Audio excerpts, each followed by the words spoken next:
Okay, today we're doing kinetics because some of you guys need to revise kinetics, and I feel like it's a topic that's core enough to the whole J1 topics. Okay, kinetics is important enough.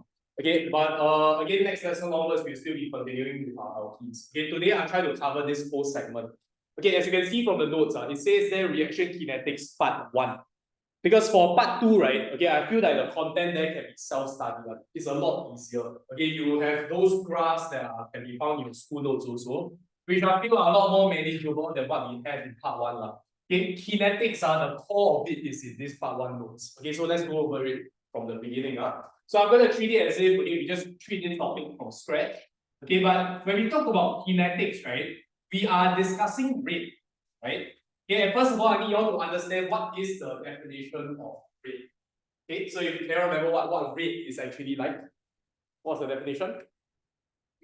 Okay, something to do with time, definitely, right? Okay, so we have rate, right? It's basically, okay, you all learn differentiation in math, right? It's the change in concentration over the change in time. Okay, because that's pretty much like differentiation in math. Okay, concentration over time gives you the rate. But remember, okay, in the kinetics, we can either look at the reactants or the products. I'm going to dive straight into an example. Okay, let's take a look at this very simple reactant. Okay, when ammonia is formed from N2 and H2 gas. Okay, so first of all, right, okay, let's just look at N2 gas. Okay, when we want to write the rate of this reaction, right, how will we write this? Is the change in concentration of N2, right? Okay, change in concentration of N2 over the change in time. But before we move on, right, there are some very specific things we need to look at. Okay, it's also written in your notes, okay, but there has to be a negative sign here. Any idea why? Guys, can you look at this alone? The change in concentration of N2 over time, is it a positive or negative? It is negative value. And that's why we have to put a negative value to make the overall positive. Okay, so why is this necessary, right? I need you all to go and note this. Rate is always positive. No matter what, there's no such thing as negative rate. Okay, rate is always a positive value. Okay, but the over here, right? Okay, the change in concentration over change in time could be negative, right? So in order to make rate positive, you can either use a modular sign or use a negative sign. Okay, so we are looking at reactants. Our reactants will decrease over time. So let's just do a same thing, but now with respect to hydrogen gas. How do we write the expression for hydrogen gas? Okay, good. Okay, but before I get to that, it's change in concentration of H2 over the change in time, right? Okay, but of course, do we need a negative sign there? Yes, because it's a reactant. Reactant must have a negative sign. But as you also mentioned, right, you also mentioned negative 1/3. Why negative 1/3, right? It's because another thing you need to think of is that all these coefficients here, you need to undergo a reciprocal. Okay, so you need to reciprocal the coefficient. Okay, any idea why this is necessary?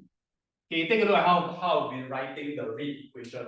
You notice that I'm trying to equate all the rates together, right? Between nitrogen and hydrogen, who is being consumed faster? Nitrogen or hydrogen? Just look at the coefficients first. It's hydrogen, right? Hydrogen is being consumed 3 times faster than nitrogen because they're all reactants. You can see that. So they are dropping, but this guy is dropping way faster. So in order to equate them together, I can't times 3 to that, right? I have to 1/3 it so that it becomes the same. So if you want to write it all with respect to the same rate, you need to reciprocal every single coefficient. Likewise, you can already see that ammonia is produced 2 times faster than nitrogen. So you need to halve it. Make sense? So that they work. Okay, so that's why, right, we can also write down our this one. How will you write our expression for ammonia? What should we do? Okay, good. Half the change in concentration of ammonia over time. Anything else? Do I need to put a negative sign there? No need, right? Okay, because guys, a product is already increasing over time, right? So this increasing value is already a positive value, a positive change. And as a result, right, you don't need to put any negative signs there. Okay, this is the most basic idea of rate. Yeah, of course, we won't really see much in exams, but it's not really to help you guys understand. Different coefficients are being produced at different speeds. In order to equate all of them together, number one, the reciprocal. Number two, reactants, just put a negative sign there. If you spread the negative sign, just put modulus on everything. Then you won't go wrong. Okay, okay, so that's a very basic idea. Later on, we'll look at some tutorial questions, okay, where they are regarding this. Okay, but this is not really the most important part. I'll just flip over the page. Okay, in this topic, right, we will deal with a lot of graphs, as you have already probably experienced.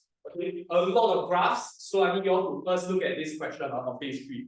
Draw a concentration time graph for a reactant and a product. Okay, you want to draw them separately or together, fine. Or rather, you all draw separately. Okay, so this is the change in concentration of a reactant over time versus change in concentration of a product over time.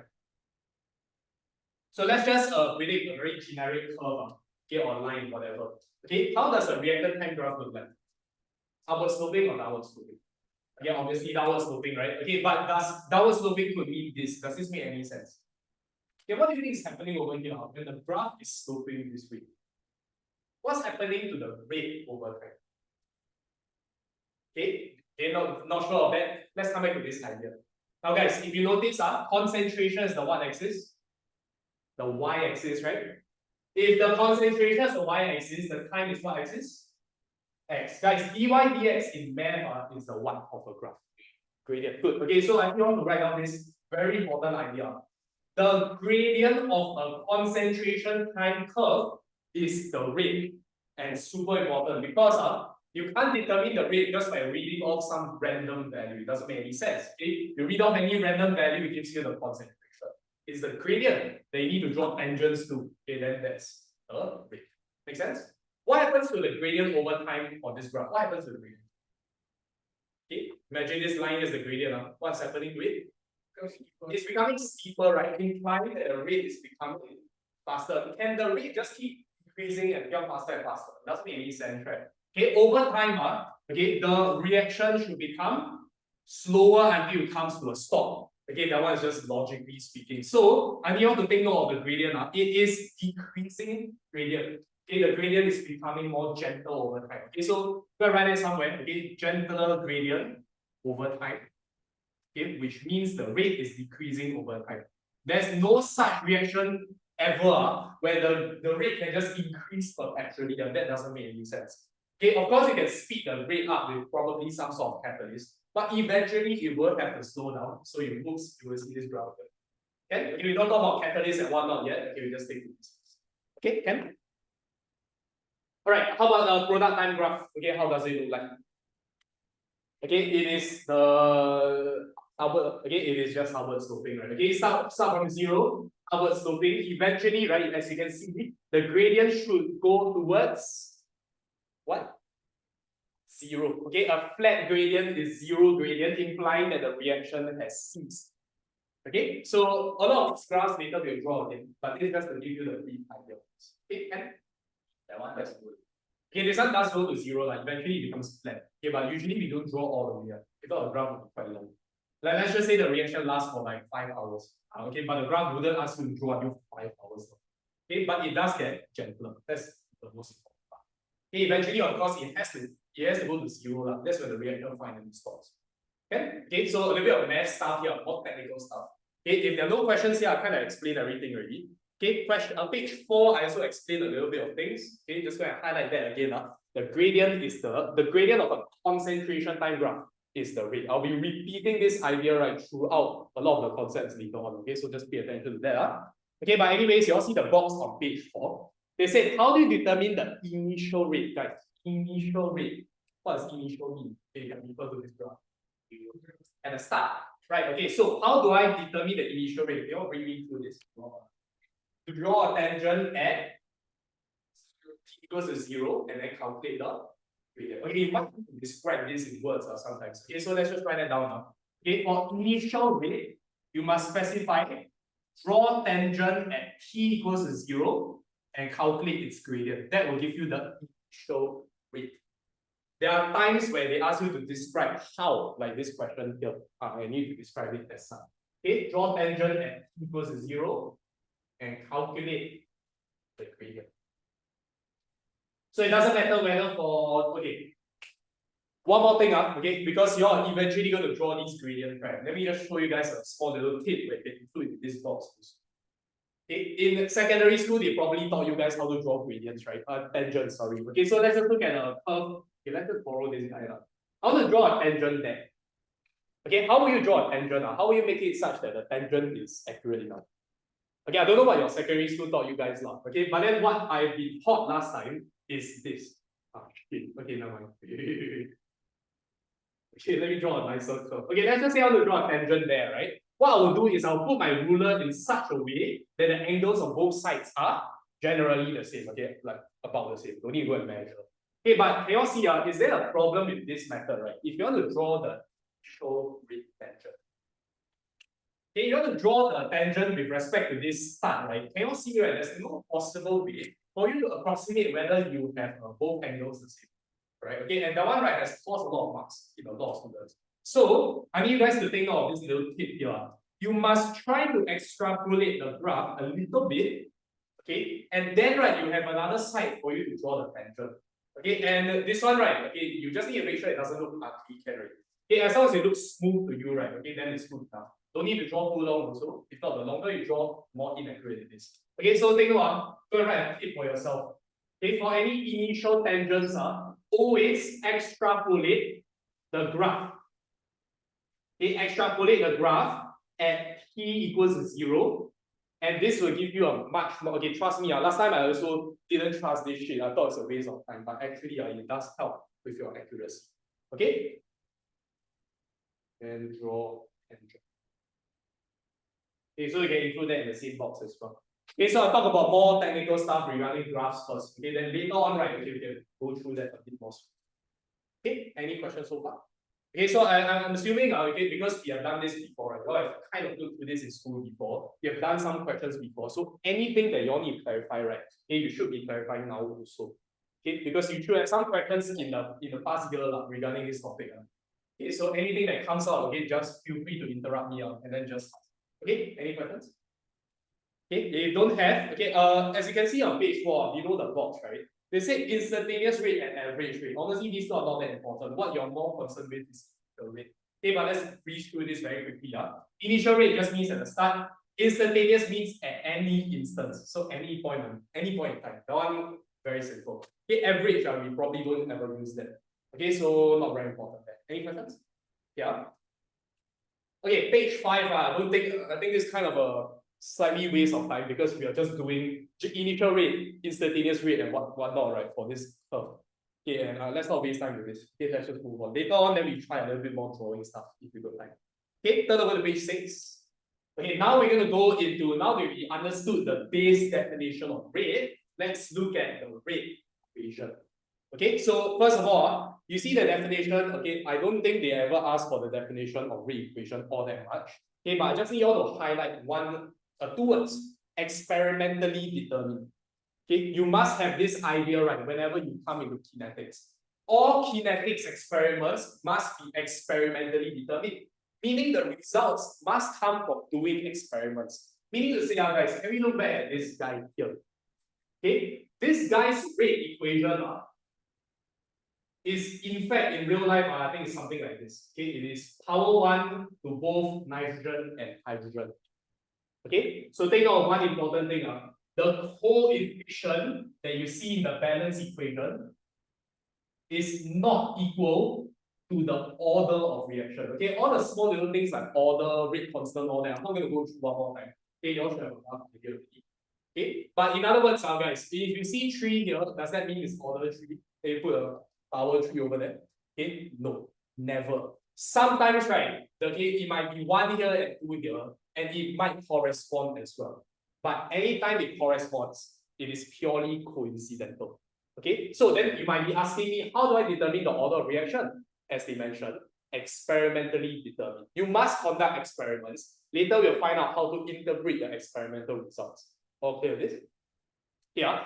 Okay, you all should know what order of reaction is, unless you need me to explain. Okay, order of reaction, anything? Okay, can?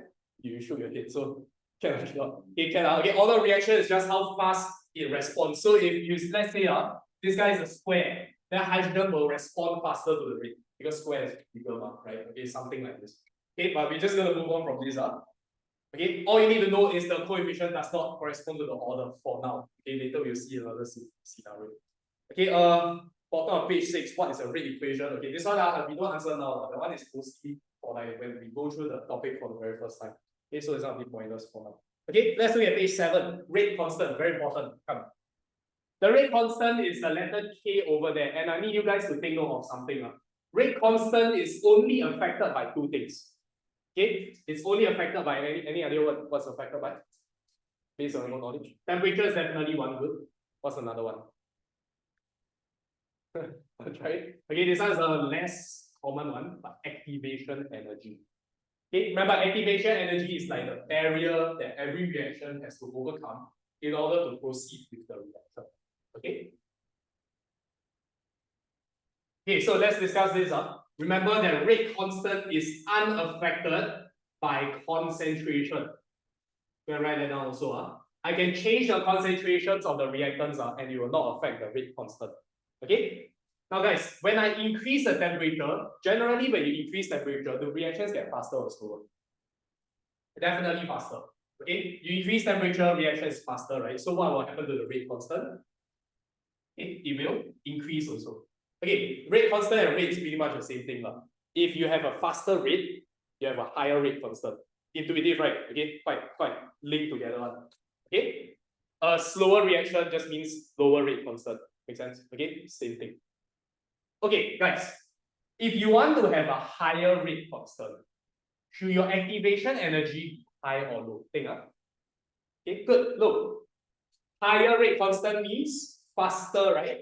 For a reaction to be faster, the barrier has to be smaller, right? So that it's easier to proceed with the reaction. Make sense?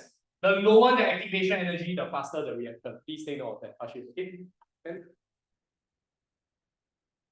You look like you see stars like that. Yeah. Okay, so take note only these two things are very important.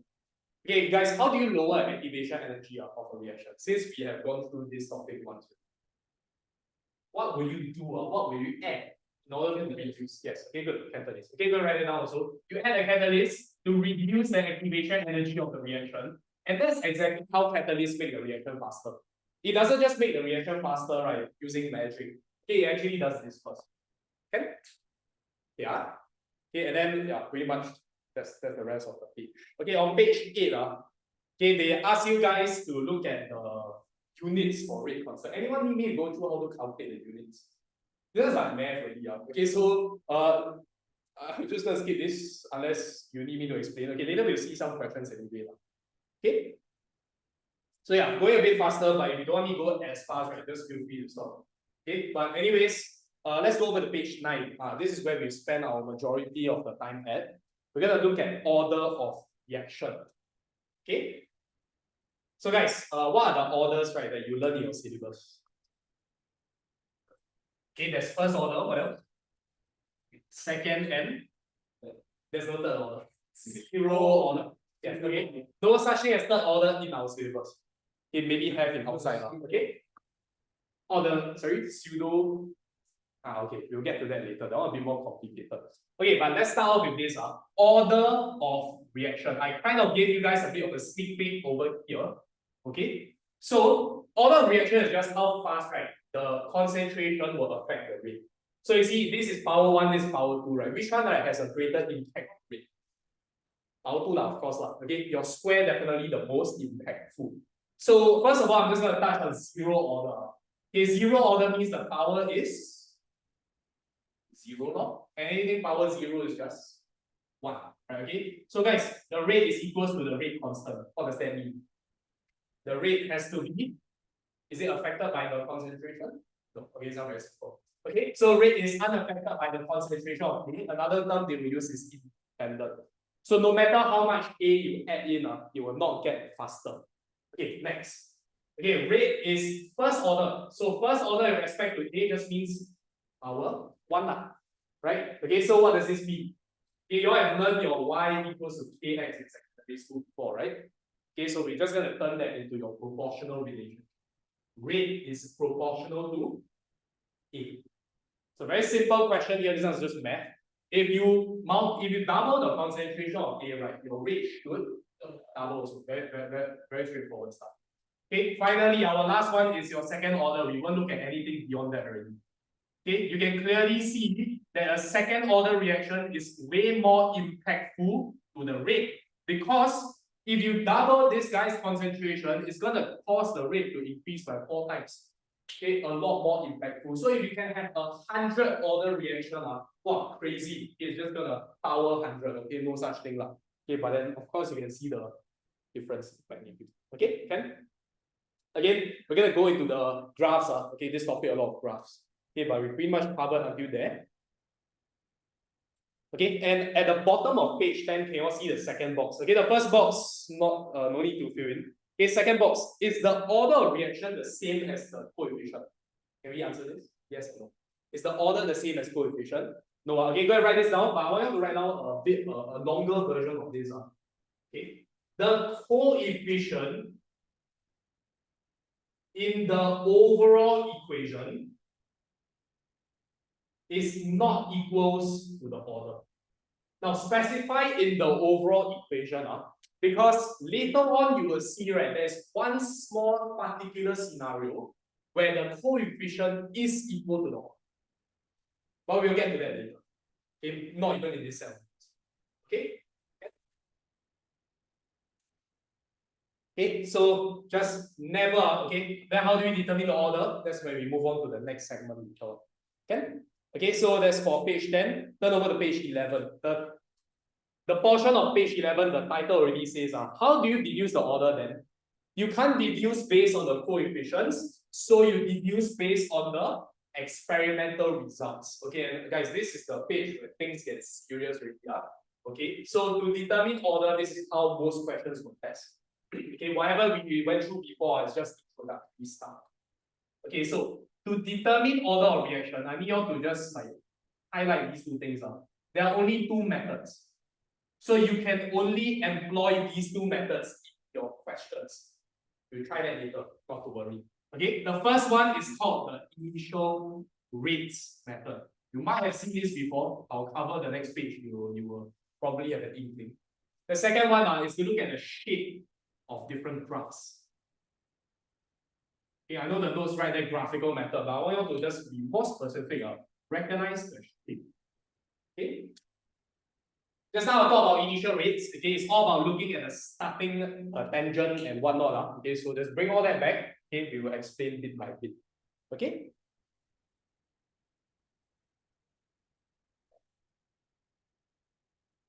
Okay, page 12 is where I will introduce the initial rates method. It's an easy version of a question. Okay, now usually initial rates, guys, they will give you one big ass table. This table over here will give you all the different experiments. Okay, but they tweak the values here and there, so they compare. Okay, so let's just say, guys, I want to study reactant A. Look at this question. I want to study reactant A. Which two experiments should I choose? I just want to study A. I don't care about B. I don't care about C. I'm only interested in A. So which two experiments should I choose? Okay, good. Why do you choose 1 and 2? Yes. Exactly, good. Okay, so this is about all experiments. B and C are the same, so A different, you only compare these two. Okay, guys, sometimes things don't go our way. Sometimes, right, you want to compare A, right, but you just can't find two experiments where they are the same. Never mind, okay, that issue will be addressed. Okay, but first, let's look at A. Now, there are two methods to expressing your answer. Okay, you all see the box, right? The first one, they said inspection method. Can see the data there. We're going to skip this method because this shit is too time consuming. Okay, let's just go over to the next page. It says that mathematical method. We'll be using this method instead, a lot faster. Okay, so we're going to refer to the values we saw previously. If you want to compare experiment 1 and 2, this is how you express your answer. First, you must let your rate equation, right, be something. Okay, so here I have A, B, and C. So I have A to the power of X, B to the power of Y, C to the power of Z. I do not know what their powers are yet, so you must come up with a placeholder value first. Okay, this no choice, I must write all this up. Okay, so I'm only comparing 1 and 2. So I take rate of equation, rate of 1, rate of 2, and I try to place both values over there. Okay, so I put them in a fraction. Okay, can you all see something first? The K, right, will just cancel each other out. Okay, because K is the same, doesn't matter what the rate reaction is. Okay, and at the same time, guys, do you notice your B and C? Do you need right now? Because they will also cancel out. You purposely choose the ones where B are constant, C are constant. Correct? So only A is different. So I'm going to copy down the values of A. 0.01 over 0.03. And this is to the power of X, as you can see up there. From there, go and find the rate of equation 1 and 2. The rate of 1 is 2 times 10 to the power minus 3. The rate of 2 is 6 times 10 to the power minus 3. Okay, go and simplify this. 2 divided by 6 is just 1/3. And from there, I'm sure you all can see a few things connecting already. 1/3 x is equal to 1/3, which means x is equal to 1. So guys, this is one method to determine the order. You have to look at the initial rates. Compare the initial rates, and you can see that A is the only thing affecting the rate here. Okay, the concentration tripled, the rate also tripled. So it's directly proportional, first order. Can? Any questions here? Okay, so what I want you guys to do, very quickly try for B and C. Okay, then we'll move on. Yes, any questions? Yeah, come on. No, he's asking isn't the initial rate supposed to Initial rate is not zero. Okay. Why do you think so? No, because like when you draw the tangent, like when you do the point, the point is on zero. So. Okay. Yeah, but remember, the rate is the gradient. So you look at the gradient here. Okay, we know from math, what is a zero gradient? A line that is horizontal. Is the line horizontal here? No. So there is a rate. Doesn't matter the time. The time is zero, yes, but the rate is the gradient. Okay, but where is the gradient zero? After a very long period of time, when the rate is, or when the gradient is like flat zero. Okay, then that's where the rate is that. be. Rate is a rate. Yes. It's because of this, that's why the gradient of a concentration time graph is the rate. So this is the derivation of. Yeah. Then isn't the time zero initial? Time zero, yeah, why? Yeah, then Only be zero, yeah. Okay. Because you take concentration graph as zero, is it? Yeah. Then it become infinity, correct? That's why I put the D here. what does it mean? This is change in concentration over change in time. It's like dy dx. You don't learn y over x in math, but it's dy dx. It stands for the change. Then the time is Okay, I get what you mean by the change time is zero because you started off at the start, right? Okay, but don't worry about that. Here, you just look at the expression like that, dy dx. Okay, if not right, okay, then your rate will be infinity already, but that doesn't make sense. Yeah, okay, but don't look at that. Okay, we are just looking at the concentration, change in concentration over change in time. So how do you calculate the initial rate? Okay, go and draw the gradient, draw the tangent, then go calculate the gradient. Okay, like what I mentioned just again, it's a little bit tedious. You have to extend your line a little bit, okay, a bit ugly here. Okay, but then you draw your tangent already, then just find your gradient measurement. Yeah, that's how you calculate the initial rate. For this question, it's very simple because they gave you the initial rates. But in other questions where they give you a graph, you can't find the initial rates immediately. So you need to calculate it yourself. Okay, we'll get to that shortly. Okay, but anyways, for this same question, let's quickly find the order for B and for C. So it should be very fast, just writing all this mathematical stuff. Okay, so it's a very simple type of question, initial rates method. Okay.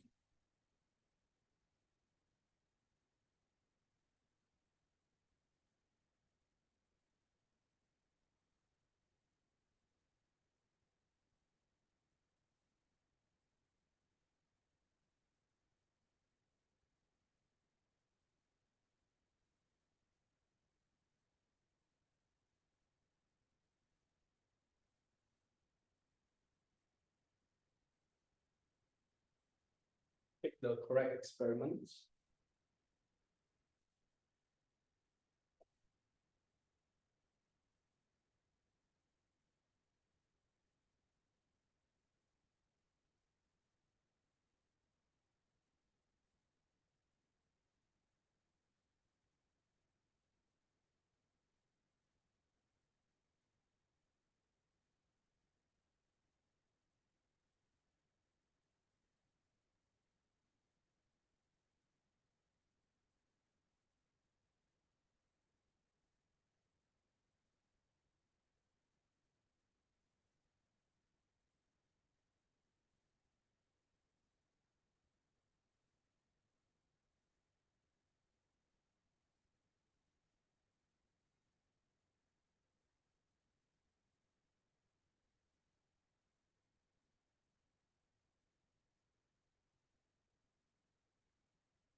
Right, after you figured out the three values, right? Then you need to compile the overall rate equation. Okay, so it's at the bottom of the page. That's why that's why you put it.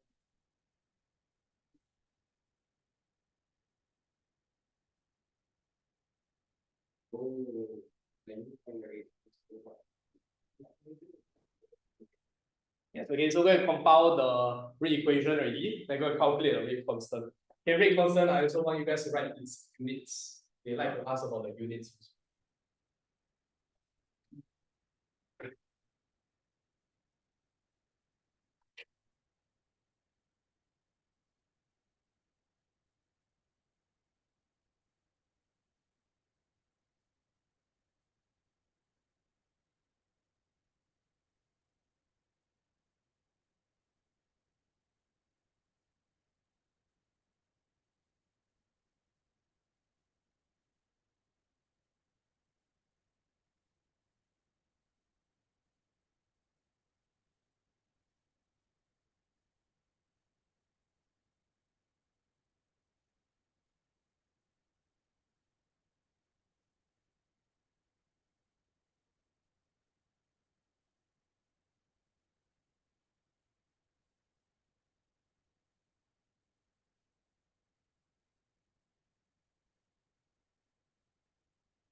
So that one rank. Oh, see, you.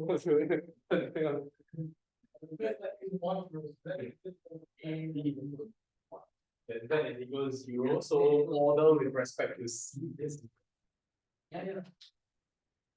So we look here. In zero, right? ganging up on him. Then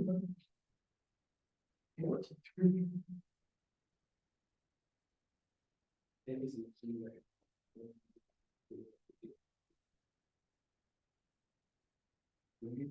I'm just putting Actually, just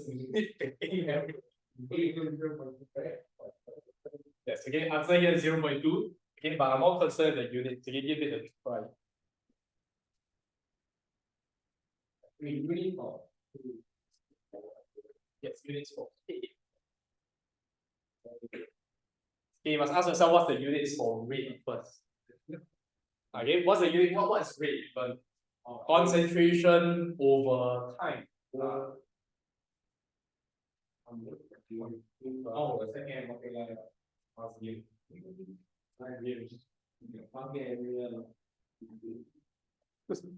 Very. How do I pronounce your name again? Don't get it wrong. Sanjeev. Sanjeev. Yeah. Oh, we'll say it's Sanjeev. And then this whole thing you have to go high.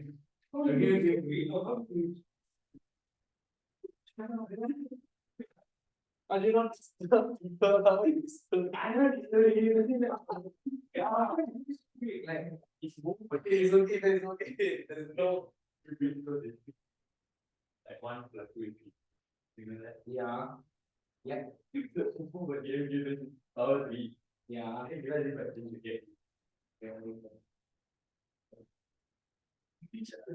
Yeah, I understood.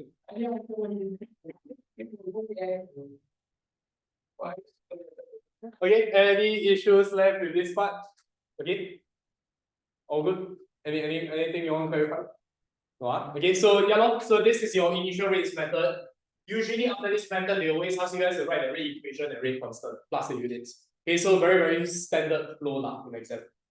Okay, if you have no issues here, we're gonna move on to the next method of determining order, which is about the shapes. So let's just move on to that. Okay. Okay, I'm going to draw all the different shapes and I need you guys to draw it out in the notes also. Okay, there are spaces for you guys to draw it out. Okay, but for shapes, right, I need you all to only recognize two shapes. Okay, the first one, right, is your concentration time graph, which I've been discussing just now. And the second one is called the rate concentration graph. Okay, two separate graphs. Let's look at the first more important one. We have been looking at concentration time graph, right? What's the most important feature? How do I determine the rate from this? The gradient. Good. Okay, so we need to derive the gradient from just now. The rate is equal to gradient only for this type of graph. Okay, for the other type of graph, rate concentration, the rate is just the y-axis lah. So you don't actually need to find the gradient for that. Okay? Okay, so let's look at remember our orders first. Go over the page 50. Okay, we're going to draw for zero order first. Okay, for a zero order graph, okay, on the left, you all will see the concentration time. Okay, okay, let's just assume it's for reactant first. Okay, I've got reactant A and against time. How does a zero order graph look like? Okay, A is a reactant, nothing else. Okay. Straight line, horizontally, diagonally, well, what, how? Straight line. Yes, it is a straight line. Okay, it's horizontal, no, it's not. Okay guys, remember, concentration time graph, the rate is the gradient. Okay, next, zero order means what? When the concentration, okay, what happens to a reactant over time? What happens, okay, the reactant over time must decrease, right? So if you tell me that this is your graph, it's wrong. Because the reactant must drop somehow. Okay, this reactant is constant, which doesn't make any sense. Okay, if it's not a horizontal line, then it must be what? The concentration has to drop over time, right? But it just has to drop in a straight line. Why, guys? What happens? What's up with the gradient here? Over time, the gradient is the same, right? You can see that. Look at the curve. The curve never changes. It's a straight line. So if the gradient is constant, that means the rate is constant, which makes sense because in a zero order graph, A cannot affect the rate. So no matter how A decreases, the rate doesn't change. Okay, so right now a few features, don't just draw the graph. Okay, as you can see here, in zero order, the concentration of A will decrease as it is a reactant. Makes sense. Okay, but it decreases in a straight line because straight line you have constant gradient, which means rate is unaffected.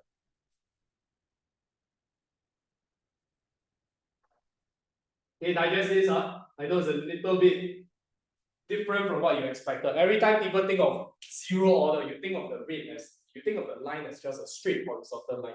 Not exactly. Okay, reactant must drop. Okay. Go on to the right hand side. We have now a rate concentration graph. Rate against concentration of A. If A is zero order, what would the rate concentration graph look like? Okay, now then it's horizontal. Can you see why? Because guys, can you see this is like a bit of your differentiation in math? Now, right, I'm plotting the gradient. Okay, I don't want to go into the math things. I'm not very good at explaining that. Okay, but we do know, just look at rate. Rate is just a y-axis. No gradient nonsense here. The rate must remain constant over time. So it's just a straight horizontal line. It's unaffected. Can you see that? Okay, so as I mentioned, I'm going to repeat this one more time. On this graph, the rate is the gradient. So a little bit more brain works over here. But on the right hand side, the rate is just a y-axis. No funky stuff. Okay, it's just the y-axis. Okay with that? Can okay, we'll move on to first order. Okay, I'll remove this. Hey guys, how does a first order reactant graph look like? Concentration time graph. How does this look like? Okay, good. It's the one that we drew just now. Okay. Now, guys, it cannot decrease in a constant straight line because as we mentioned, the concentration now affects the rate. Okay, I'm going to write down the equation at the side. Rate is equal to K times A to the power of 1. What happens to A over time? Since it's a reactant. A must decrease, and if A decreases, then what will happen? Rate will also decrease. So guys, is the rate decreasing in this graph?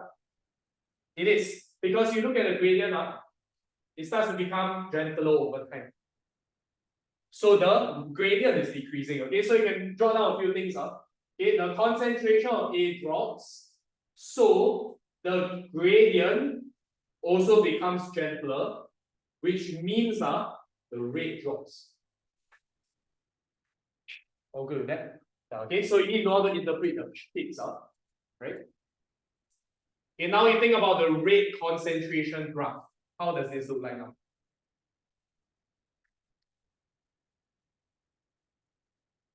Okay, how would this graph look like? There are a few ways to interpret this, so let me give you guys a few ways. Now, when A increases, rate will increase also, right? Increase, but they both increase, is it by the same or different proportions? Should be the same, right? Because it's first order. Okay, so that's why, how would the graph look like? Straight line passing through the origin. Look, this is very important. Okay, another way to look at it, okay, pay attention to this. These are more concrete. Rate is equal to K times K, right? In other words, guys, rate is directly proportional to A. Remember, guys, any directly proportional relationship must pass through the origin. Take note of that. Any directly proportional relationship must pass through origin. They have asked questions where you need to describe this. If you don't write pass through origin, they won't give you the mark. Okay, pass through origin. Okay. A third way, I'm going to give you guys a similar way also. Okay, rate is equal to K times A. It's basically just Y equals to KX, right? And we know that this is a Y against X graph. Okay, now you all know Y equal, okay, what's the equation of a straight line? Y equals to mx plus c, right? Okay, same idea here, there's no c because if there's no c, means the y-intercept is 0, makes sense. Okay, next one, the gradient is just 1. Okay, your gradient is usually m, but in this case is k, right? K is 1. It's a rate constant. Constant, so look at the gradient of the graph here. The gradient of the graph is constant also. You can see that. Okay, so many ways. Okay, many ways you can interpret this graph here. Okay with this? Can, Now, last one. Second order. Can turn over the last bit. Okay, concentration time graph first. Okay, for a second order graph, how will it look like? Okay, now it's A squared. Reactant A will decrease over time. The rate will, what happen? Also decrease, right? So the shape is pretty much the same as the first one. Okay, same one, yes, exactly. Okay. Steeper, yes. Okay, but guys, okay, good. Let me mention again. It is steeper because square means it will cause the rate to drop even more, right? Let me draw another arrow here. Yes, correct. So the change in the rate, the concentration, sorry, will be a lot more drastic. But let me, okay, guys, imagine this. The question in the exam only give you one graph. They never give you another graph to compare. One look at this graph, can you tell me whether it's a steep or not steep graph? Are you objectively able to tell me? No, right? So how do we determine between the first and second order graph? Okay, we'll see in a bit. But essentially, guys, yes, this is steeper than first order. Okay, it is steeper than first order, but you must have a more concrete way of determining the order of reaction. You already know the answer to it, but I'll get to that in a bit. We should settle the graph first. Okay, next one is rate concentration graph. Now, this one you need to draw two. There's two variations. Okay, let's draw this first. Okay, so you all see the graph on the right for second order. Leave a bit more space. You need to draw two graphs. Yeah, what you first. Okay? Okay, this is the first one. I'll draw the second one in a bit.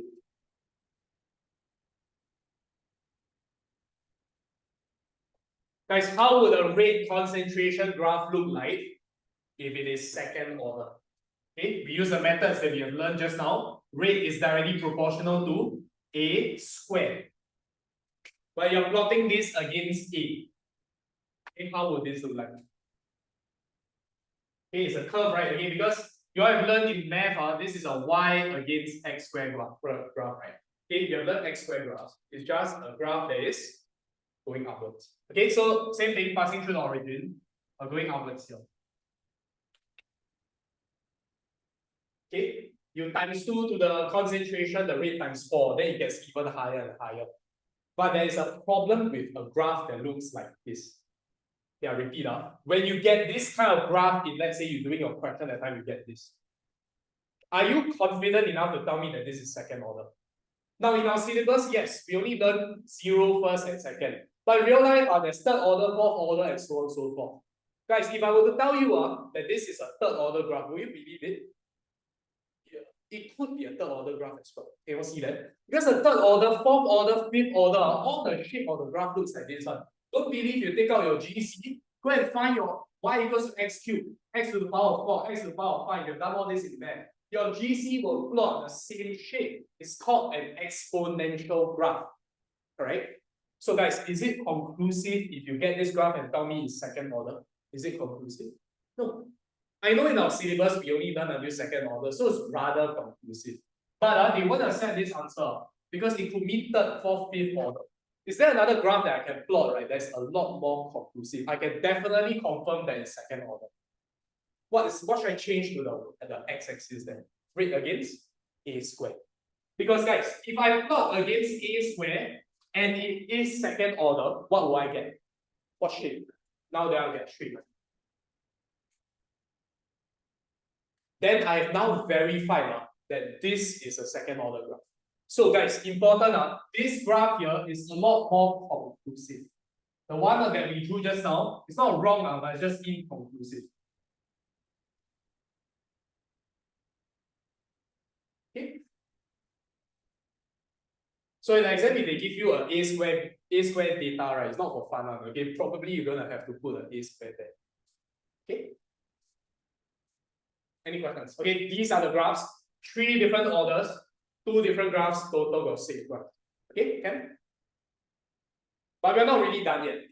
Okay, because there's a next segment. You all look at page 18. We will move on to half-life. We'll talk about pseudo, all that nonsense also. Okay, but you all know what half-life is first. Okay, it's a rather simple idea. Okay, any description? Okay, correct. Okay, basically, a lot of reactants they will reduce in concentration over time. But then half-life is the time taken to reduce to half. Okay, Hashim, so we're gonna highlight the what's that? The definition there. This one they definitely ask on the definition, the box. Half-life is the time taken for the concentration of a reactant. Double emphasis on the word reactant. We are never looking at the product's half-life. Doesn't make sense. Okay, go and double highlight the reactant there. Okay, you'll never ever look at the half-life of a product. Okay, time taken for a reactant to decrease to half, very simple. Okay, so let's say, very simple idea here. Okay, I have 1 mole per dm cube. Okay, then what's the half-life mark? Half mole. Okay, half moles, okay, 0.5 moles.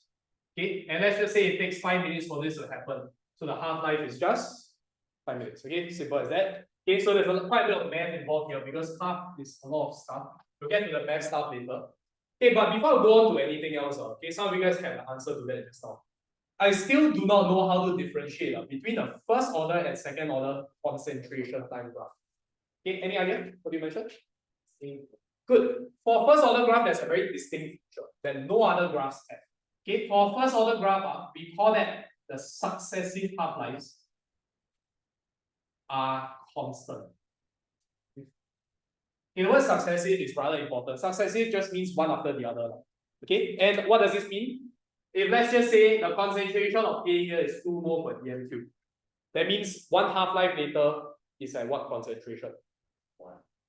1. So I draw agar here. Okay, and then I show the time. Let's just say this is T1.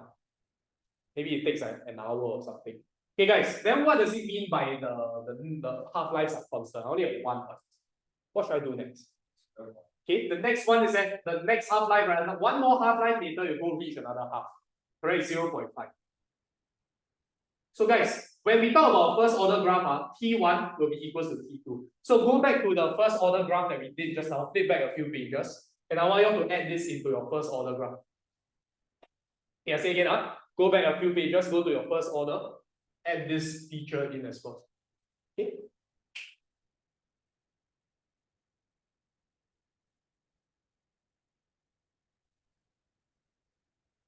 In first order, you must check this.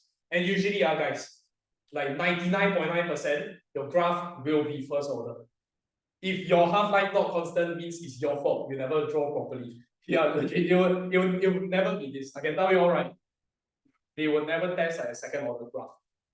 Yeah, okay. So if you see a second order graph, right, the start very steep, correct? Which we mentioned just now because it's greater change. Okay, if you try to do the same thing here, it will not work. Okay, it's 2 to 1, the time taken is very short. While 1 to 0.5, the time taken is way longer. Okay, so your T1, T2 don't equate. But again, now guys, if the half-life here is not constant, are you confident enough to tell me that this is second order? Same idea. Okay, no. The constant half-life is only for first order. Second, third, fourth, fifth order, not. Okay, that's why they will never test you on this, because it's not conclusive. Make sense so far? Okay, and one more small little question, one more half-life later, what's the concentration? Okay, for 2.5, not 0. Do you all realize you'll never reach 0? You just get half until you get what's very small. You all learn sequences and series, same idea. Okay, can? Okay, come back to page 18 again. Okay, can you look back at the definition? Right? I will erase these graphs now. Guys, the definition of half-life I went through already, but can you highlight the formula also?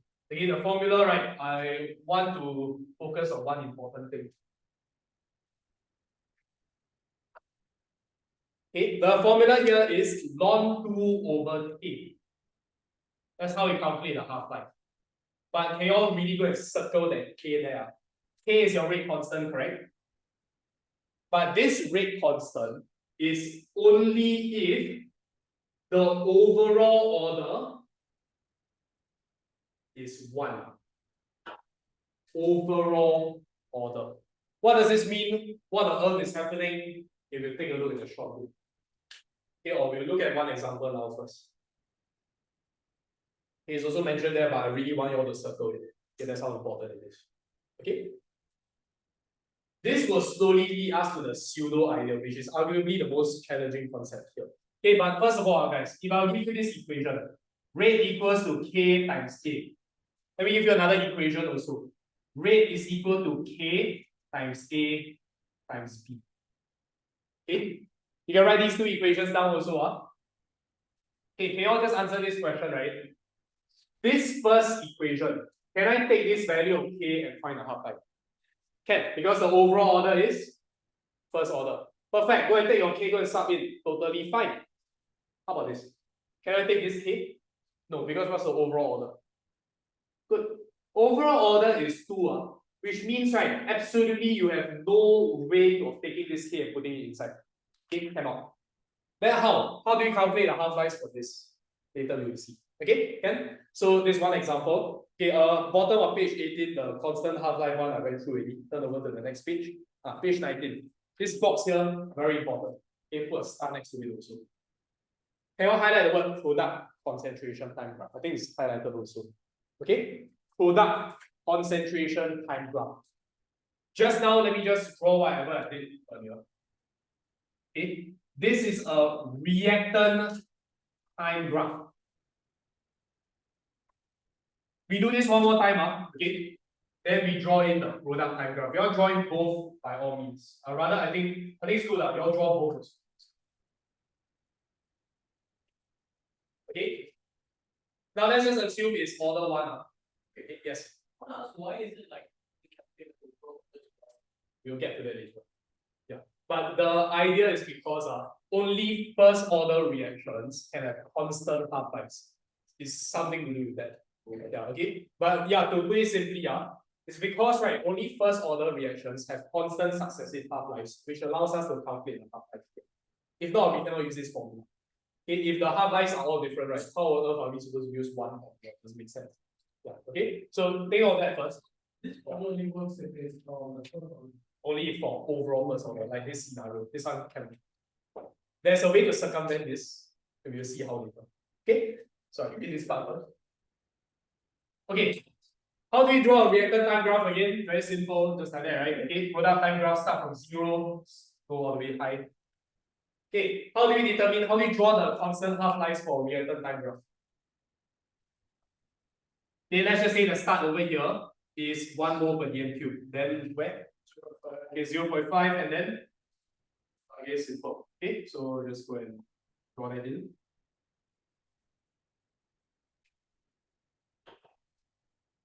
Okay, so we just have to repeat the same thing for all products. Okay. So this one first order. Yeah, we assume both are first order. Okay, yeah.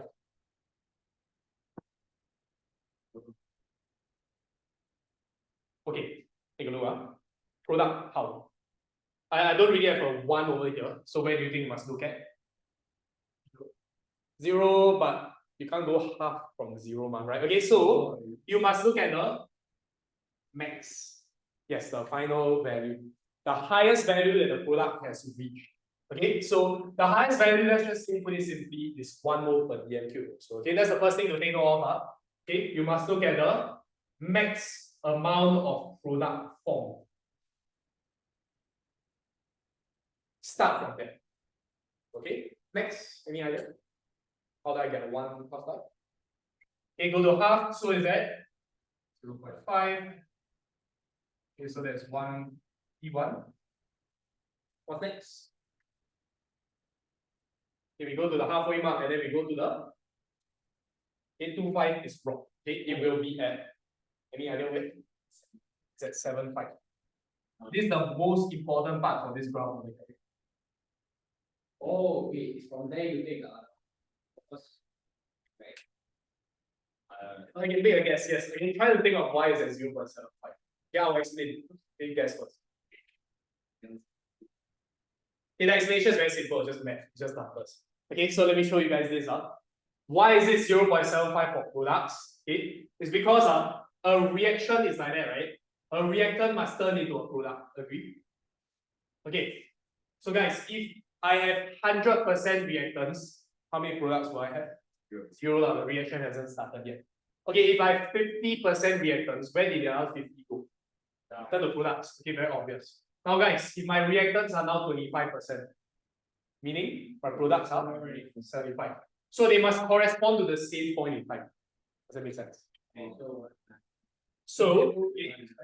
so let's just say at this timing here, at T2, your reactants are left with only 25%. But at that same T2, your products are 75 because they must correspond to each other.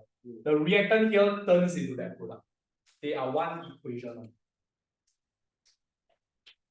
Okay. Yeah. Okay. So they are okay. Let me just write it down. This is at 0. Time equals 0. This is T1. This is T2. So you just trace. Go and see. Yeah. The explanation wise is just numbers. It must all add up to 100%. Right?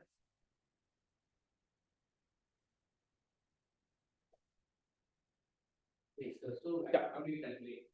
Do you calculate half-life of product as well? It's only for reactor. As in, if they give you a product time graph, you need to trace it like this.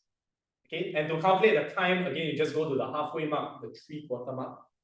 And it's the same half-life as for the reactant, because again, it's just a corresponding graph. They're same reaction. Okay, but just now, as I mentioned, yes, there's no such thing as half-life for products. The half-life that we find here is for the reactant that the product originated from. It's just that they can plot a product graph also. That's why things get a bit. So the next one. Yeah, it is like 0.875, if I'm not wrong. Yeah, go and find the in between. If this 0.875, this is 0.125. Yeah. Okay, the timing will be the same one because they are the same reaction. Okay, can? So the first one is 0 to 0.5, and then the second one is 0.5 to 0.7. Right. The gap here. Okay, take some time to note whatever you need to note first. It's quite important here.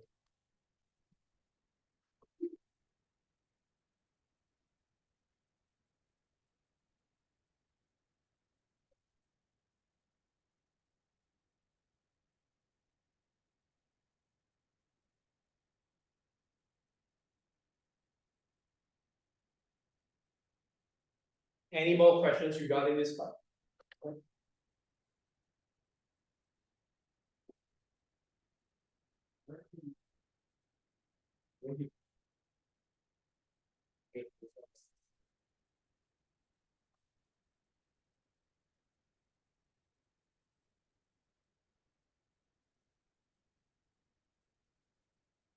Okay, all settled, is that okay, right? From here, we're going to look at a bit more math stuff before I move on to the pseudo idea. Okay. Okay, you all can look at page 20. We're just going to use this question to explain. Okay. All right, guys. If let's just say I have a concentration of 3 mole per dm cube, and then after some time, I don't know how long, the concentration is 0.75. The first question is how many half-lives have passed? Okay, how do you know 2? Because you can just quick maths, wow. Yeah. Okay, so it's 1.5. That was instantaneous. Yes, you just divide by 2, right? So it's 2 half-lives. Okay, fair enough. Okay, so that's the first answer, 2.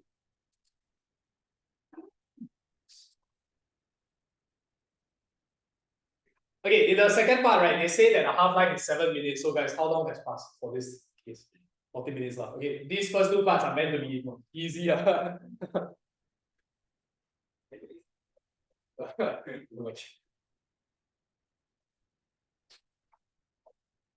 but let me introduce a different scenario.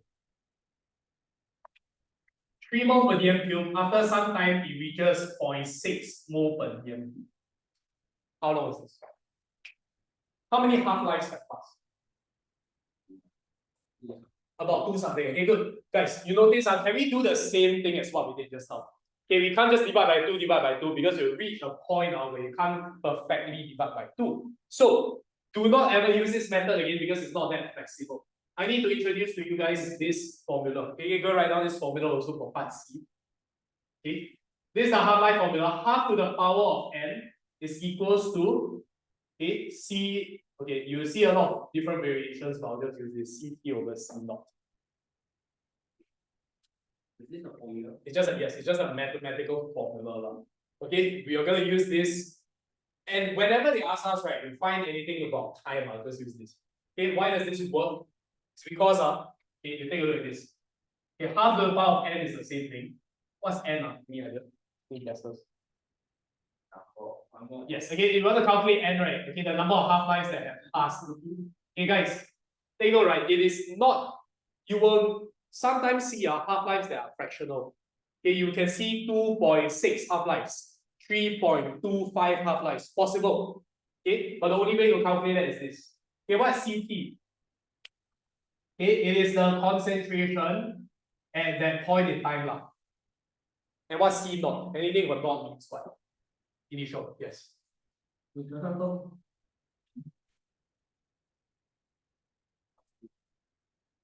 I want you to add on a little bit actually. Okay, it's concentration at T left. Okay, the word left is very important. Okay, remaining. Yeah, remaining.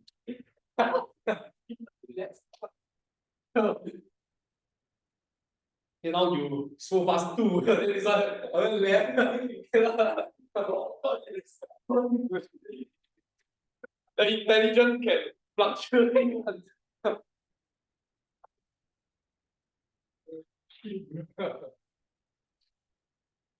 Okay, yeah. Okay, the word left, because very important because sometimes in questions, right, they can talk about the how much product is produced, or there are a lot of people confused really. Okay, so it's concentration of the reactant left.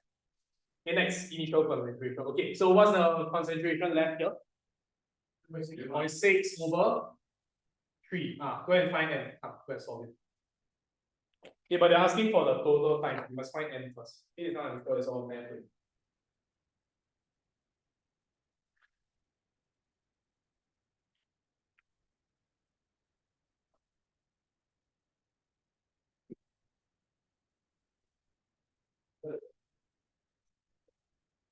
Is a log or log? Logarithms. Come on, let's know this. Log or log both sides. Oh, yeah. It's not overhead. Oh, yes, the Mac, you don't contact you yet. Oh, no, Oh, yeah, yeah. Okay. Not. He, as in, you contacted him already, but then. no, I don't think. Oh, right. Yeah. Not one big overhead.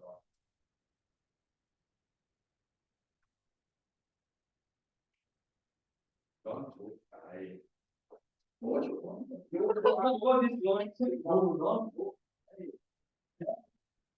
Don't have end, right? The end of the Yeah. What you want? road. It's like it's very. Oh, No, it's like. there's no doesn't even. Okay, so you lost both sides. Okay, because when you lost both sides or not both sides, you have to bring any power down here. Yeah, so it's n is equals to ln this over ln half.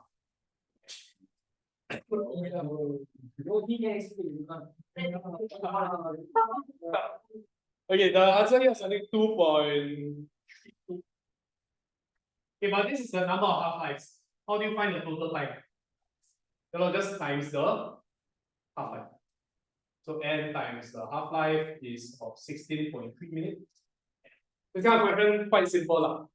Okay, in exam also, they can make it a bit more tricky, but if you know your basics well, it shouldn't be a problem. Okay, there's another half-life thing that we need to do also before I can move on to pseudo zero order.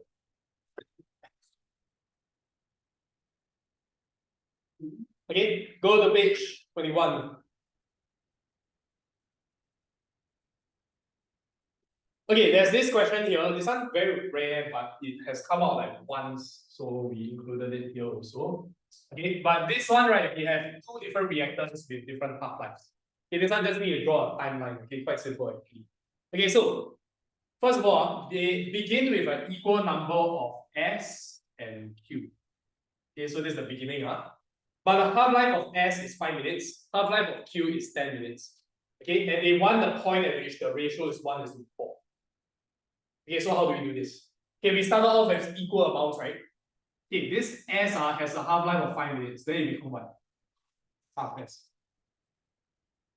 Okay, another 5 minutes later then? Okay, quarter S. Okay, so we can just go as far as we want, right? But before we go further, okay, perhaps let's look at Q. Okay, Q is 10 minutes, right? Okay, can you all see the half-life of Q is exactly right, 2 half-lives of S. So we just draw the length as the same as 2 half-lives, and then I'll get what? This is half Q. They want the ratio to be 1:4. At the start is 1:1 now, obviously. Okay, then now at the same point in time. Okay, this is 2:1. Wrong lah. Okay, so we should just go further. Okay, so just go further. Another 5 minutes becomes 1/8S. Okay. But for Q, you need another whole S 10 minutes. So 10 minutes right there will go to 1/4 Q. So for them to match up, we just go another half here.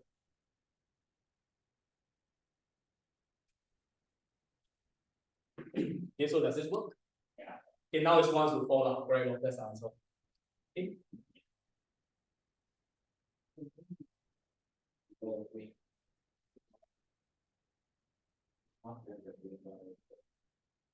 You see how you want to go.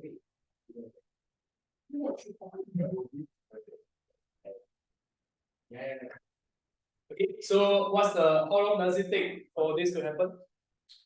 Okay, 20 minutes. Yes. Okay, so this question, I only saw it once now. So this is the best method to do it really. Just draw a timeline.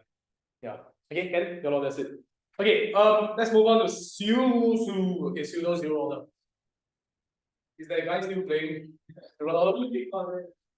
It started already, right?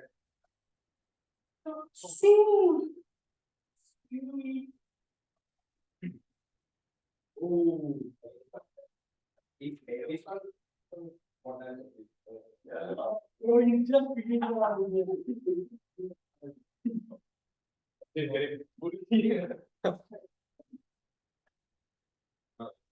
Any other questions you want to clarify? Okay, if not, let's move on to pseudo zero order. Okay, what is this all about? Okay, before going into it, I need to explain the premise first. Why is this thing even a thing? Okay, so as we look at just now, okay, we have to look at the different rates and how to determine the order, right? Just now, as I mentioned, as you all did also, in order to study reactant A, you have to make sure B and C are constant, correct?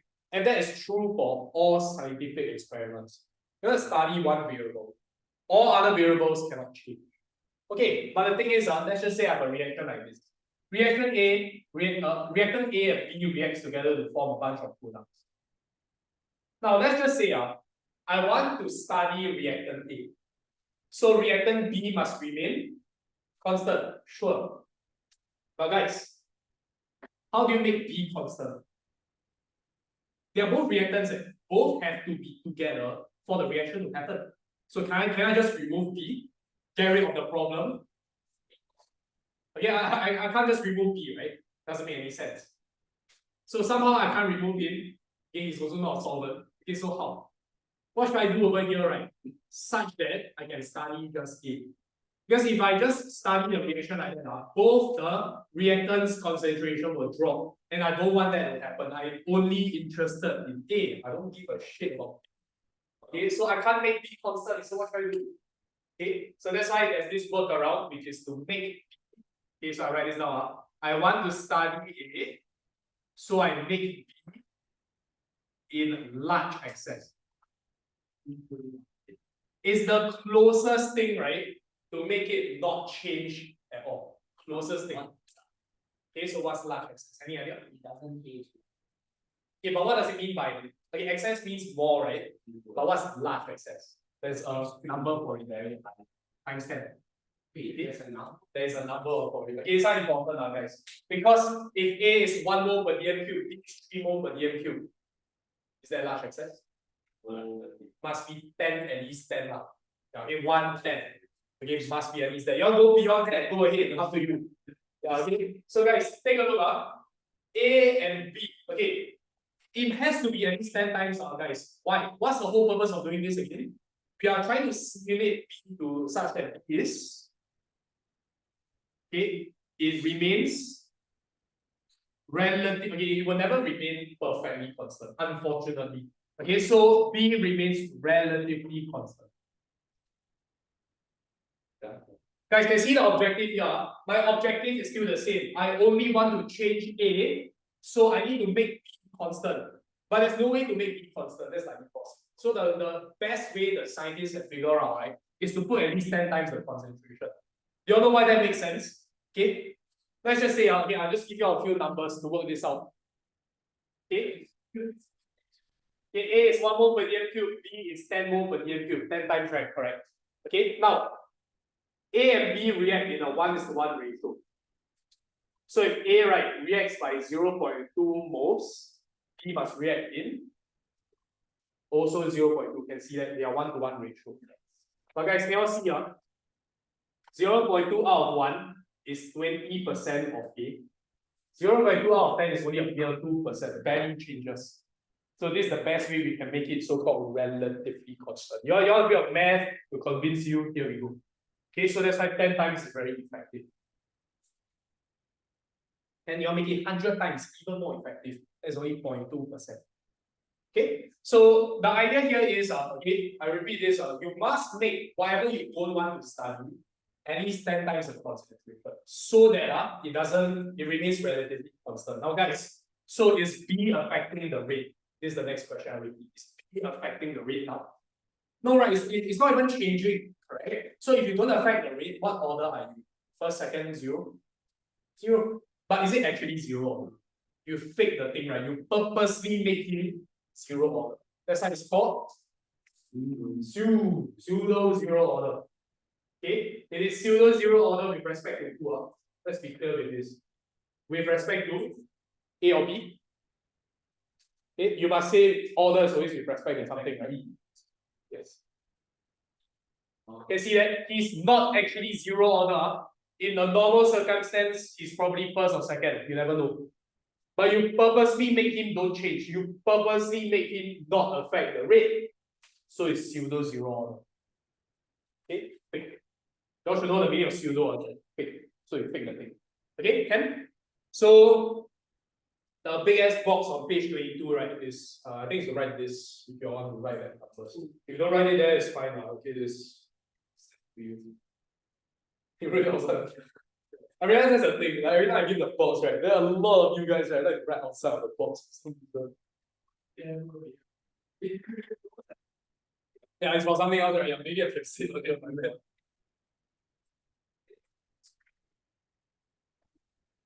Okay, can get the objective of this first, okay?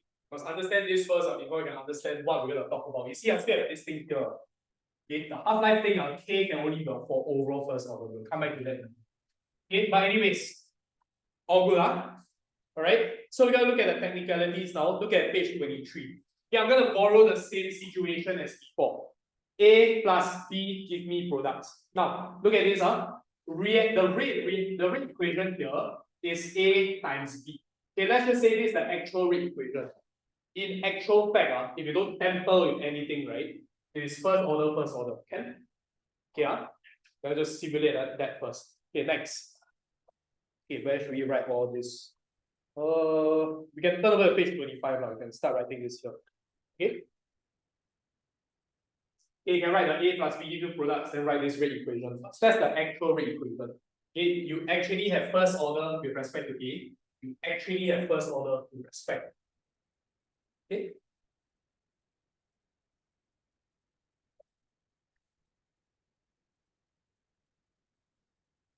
Okay, in the meantime, as you're writing that, right, you can go and read the question on page 25 using the scenario above, which is just this scenario. Okay. How would the half-life change when B is double? Highlight two things are half-life and B is double. Sorry? We'll get to that. Wait, and so now it's what? Okay, and so now I haven't tampered with anything yet. Imagine I haven't tampered with anything. It is still first order. Okay? Okay, then on. Now, the thing is, okay, I'm trying to study the half-life.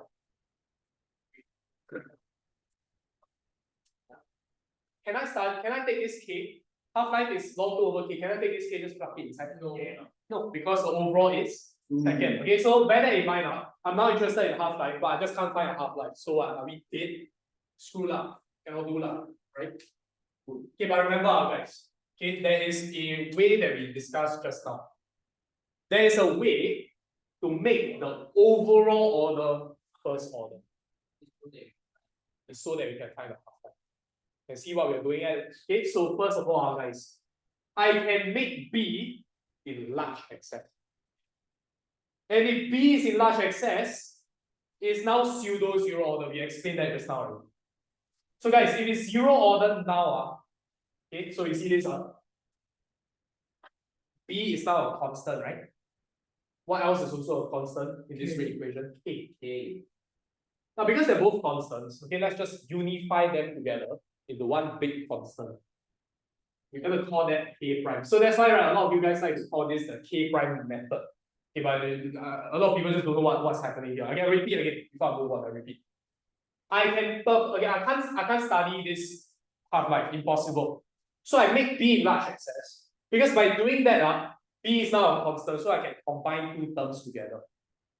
So it's K prime times what? A. I want you to define your K prime also at the side, where K prime is just your K combined with your.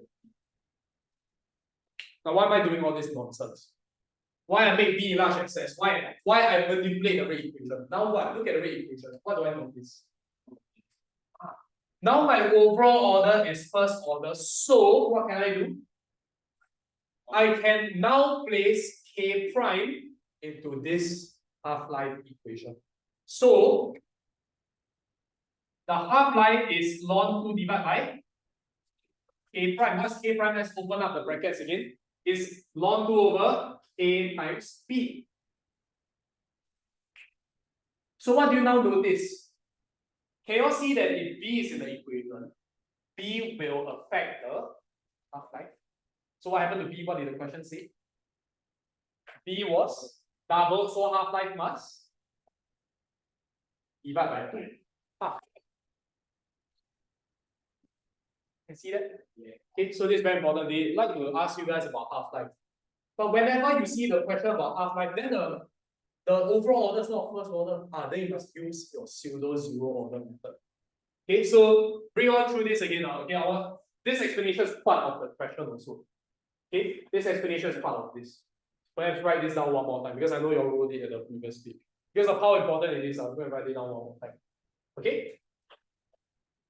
So yes, give us like this, we can just use report. We can just use one of the data they will give you in the question, one of them will be 10 times larger. Okay, so in the exam context, right? You all look at the A and B, right? You'll notice one of them, right, will probably be large excess, 10 times greater. That's when you can infer the one that's 10 times greater is pseudo zero. Okay, if the reactants are not 10 times in large excess, right? None of this will work. So that's why most questions, if not all questions, right? The data will give you one of them will be large excess, so that you can answer this question here. Okay, so in other words, most is 2. They'll never give you more than 2. Not to worry. Even if they give you more than 2, right? In 3 reactants, they will not test this first. Okay, so in other words, okay, half-life here. Yeah, not to worry. This one will give you just 1 reactant. Okay, we will see the application of this soon, right? Okay, any questions so far? Okay, so okay,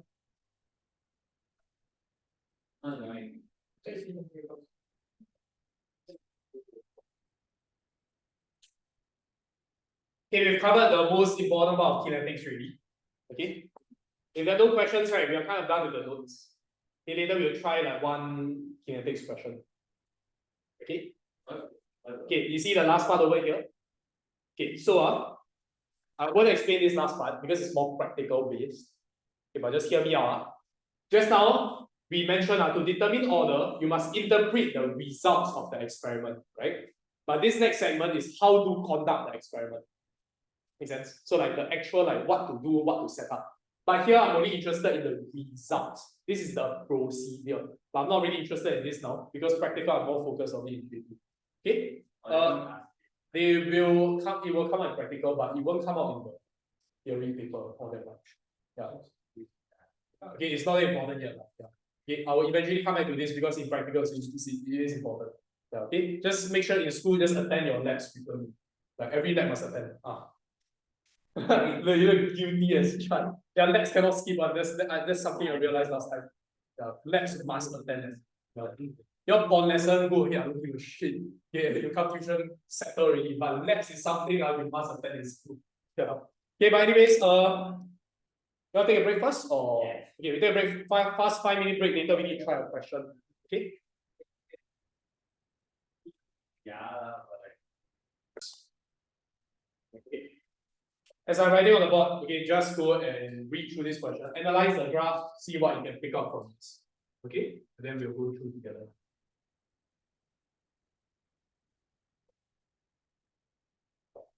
This is question 4.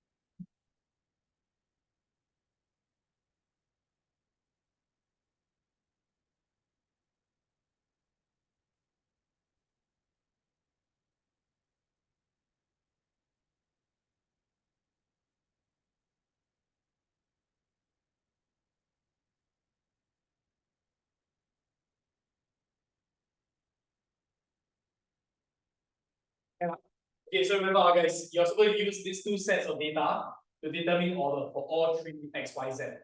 Now, we have 2 methods only, okay? Nothing more than that. But look at the first graph on the left. We don't care about the right graph first. Based on the first graph on the left, okay, is there any method you want to use first? Anything that seems okay, shape up. Okay, shape is like usually that you can see one shot. So you see the shape, what order is it? Okay, it is 0. Remember, this is a concentration time graph. The rate is, what happens to the rate here? Gradient constant. So the rate is constant. Okay, good. Now, so it's 0 order with respect to who? Must be specific. Back to X. Okay, why X? Because the shape, the graph belongs to who? X now. Simple. Okay, shape of the graph method, simple. Okay, so for the graph on the left here, I need y'all to explain, don't just write 0 order. Okay. I have obtained a straight line graph that has what? How to describe? Constant gradient. Okay, good. That has constant gradient. And this means,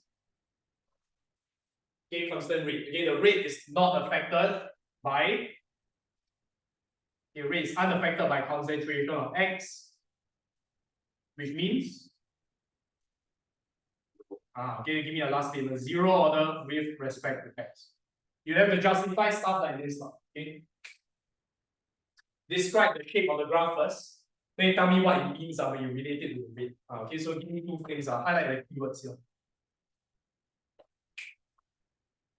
Okay, one method down. The shape of this graph can only be for X. But if you notice, I have two graphs. I have two lines in this one graph. Is there any other method I can use? I can compare the initial rates, right, guys? Which initial rate is faster? The top one or the bottom one? Okay, why the bottom one? Yeah, steeper lah, right? Okay, steeper gradient, it's just faster rate.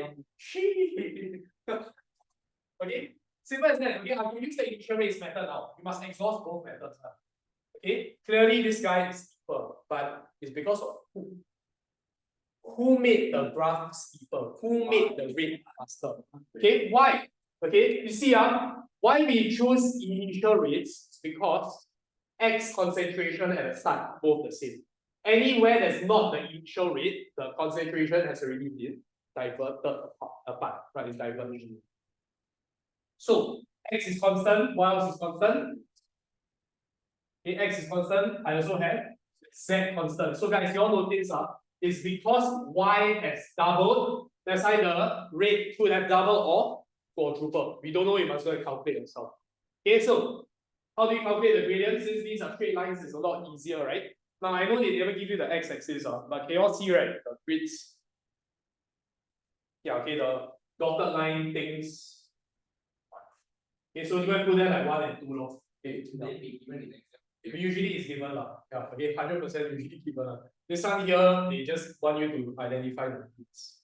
Yeah, from there, go and quickly calculate the gradient lah. It's up to you guys to calculate.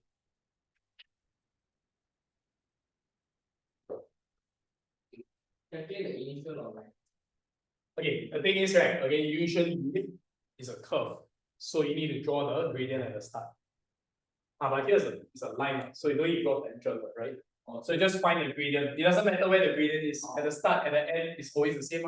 Gradient of the whole line. Yeah, it's just the whole line. Because you realize it doesn't matter if it's at the start or at the end. Gradient has been constant throughout. Yeah, so just find the gradient of the line. Or both lines, in fact.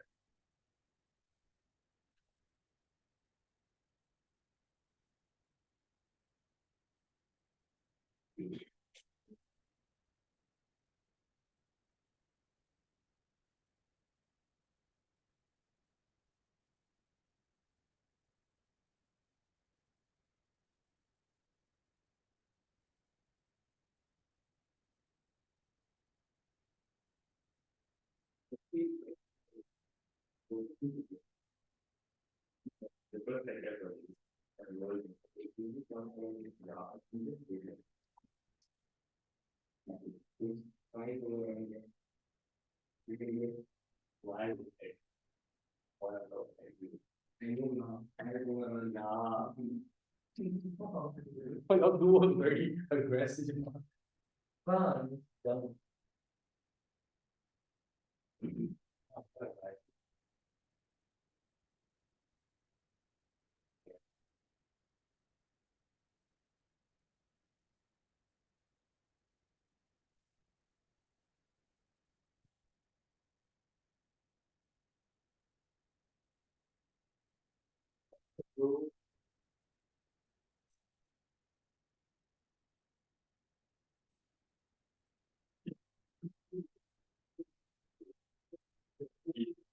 5 feet from ball.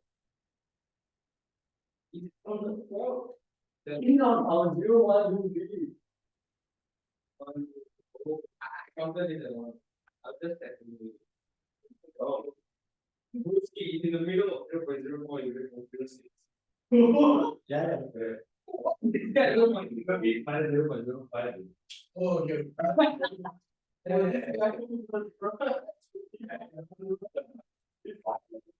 Second order. Over 3. Right? No. What? Yeah.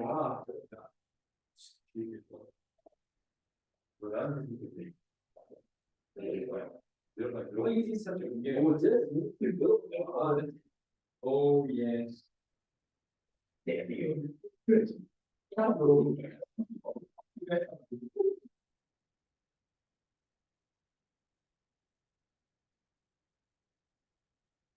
can find the gradients. Okay, must express it like this in the initial rate when your concentration is this. Okay, if you wrote the word gradient, your value should be positive or negative. If you wrote here gradient, both are negative, right? But if you write initial rate, your value has to become positive. Okay, so I'm just gonna write initial rate. So it's this. Remember the units for rate is the same, it's always mole per dm cube per time. Now the time here, I know they never mentioned whether it's seconds or minutes or whatever. Just assume it's seconds. It doesn't matter. Okay, so what happened to the rate here? When the concentration doubled, the rate quadrupled, which means second. Yes. Okay, so let's write our explanation first. Okay, when concentration of Y doubles, the initial rate increases 4 times. Okay, then you can just infer that the reaction is first order with respect to Y. Give me a short little statement there to end it off. Second order, my bad. That's like the old people saying. All the OS teachers, they say, oh, this thing you.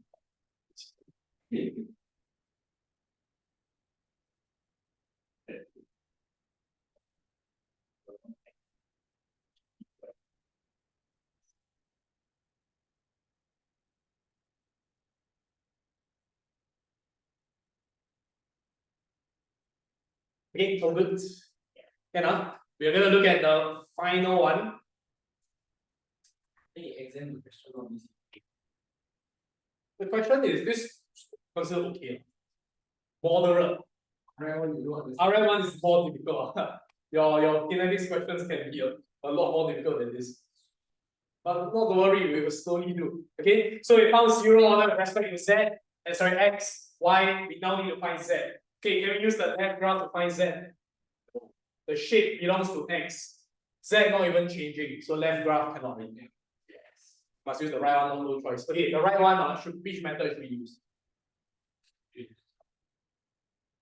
Initial rates method or shape. Okay, you say initial rates. So clearly, yes, the rate is different because this one is steeper than this. But it's because of who? Why? It's because of Y. But I already know why it is second order. So I'm only interested in Z. Okay. Yes, good. Okay, nice. Oh, okay, yes. Okay, guys. Then okay, the graph belongs to Z. So I use the shape of graph. This shape can be second order. Okay, it can be second or first order, but how do we determine? What is left? Okay, but the thing is, no, okay. Just now when I mentioned, those are 2 different orders. This one I know is less steep than this. But the reason why this is less steep is because the Y's concentration is lower. It's not because Z has 2 different orders there. Okay, so remember, there's a very distinct way. Z has the same order, but it's just that it's steeper because Y is higher concentration. In both cases, Z has the same order. Can see that? You realize? It's like if Z is first order, it will be first order in both cases. Yeah, okay. It's not whether it's steeper or not. How do we determine? It's for Z. This one. But then how does the Y? Okay, Y will make the reaction 4 times faster, right? So that's why the initial rate will be 4 times steeper. Oh. Can see that? Yeah. Yeah, okay, but the order is still for just Z. Because the graph, the shape belongs to Z. Okay, so that how do you determine whether it's first order or second order graph? Definitely not zero, zero would be a straight line. What's the most distinct feature? Half-life. Half-life, exactly. So you're supposed to determine the half-life, and as I mentioned just now, it's probably going to be constant. So we're going to check. You guys can we use the first graph over here, the one that's less steep? It started off at 0.08. So where's the first half-life? 2.04. 0.04, but then after that, Not enough. yeah, I don't have enough, right? Enough. If it's too gentle, I have not enough graph. You could do that, but this one over here a little bit hard to see. Yeah, suggest guys, always use the steeper graph. The steeper graph covers more ground, right? Okay, so when check out 0.08 to 0.04, go and plot out your lines. 0.5. Okay, and then yeah, it's like half of a grid. You can see that. It's like half of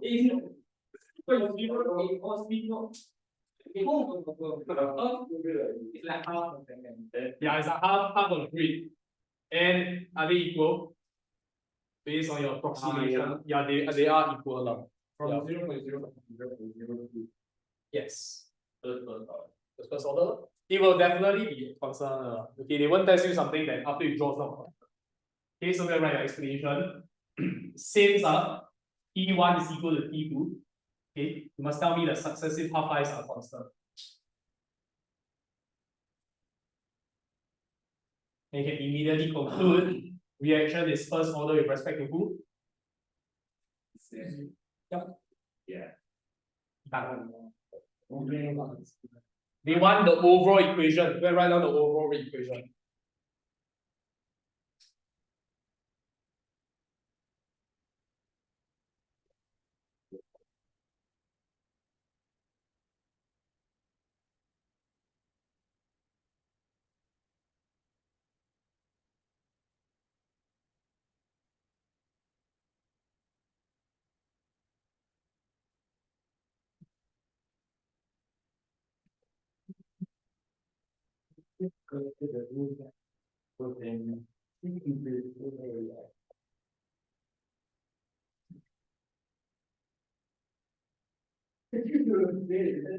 Okay, that's my answer. Okay, can you get this equation? Yeah. Check out. Yeah. Okay, so just now we started a bit late, so I want to try one more question. Okay, can you all flip all the way to the last question of this note? It's like the Hua Chong question 5. I don't know. No, we're not doing the whole thing. We're doing everything but the last part. So can. Okay, come go over to that page. It is the Hua Chong question, Hua Chong 2020 prelim. Not a hard question actually. Yeah, okay, can you all do part A first? Settle part A. Okay, part A we learned already. Okay, concentration, partial pressure, same shit. Instead of expressing concentration, just use partial pressure. Oh, Yeah, that's it. Yeah, really.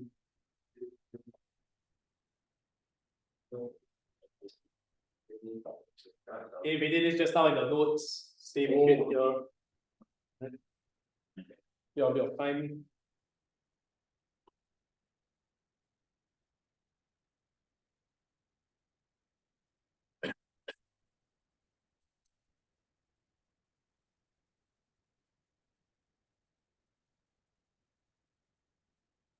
Okay, the rate equation doesn't have any problem. Rate equation must only have reactants. Products don't affect rate. What do you get? You have growth? No.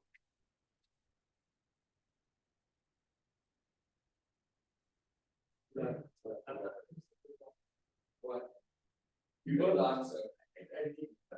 That's right. No, you're supposed to do the algebra way. Like you're supposed to put it as unknowns and then solve for it. Yeah. Some people can do it.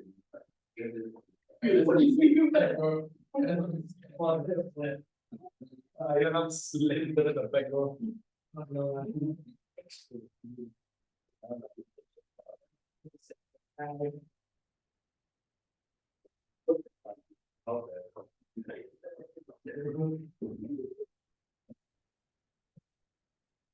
Just getting bullied.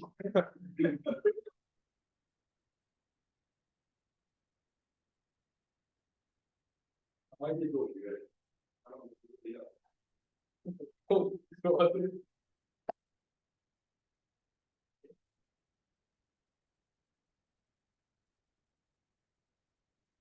And pretty much if you're done with part A, you will know the answer for part B.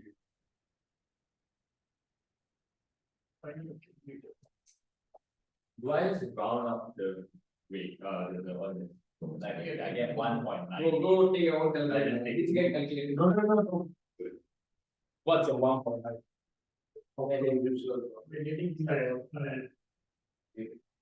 No, then you must use this. Oh, that's nice. Wait, as in that's your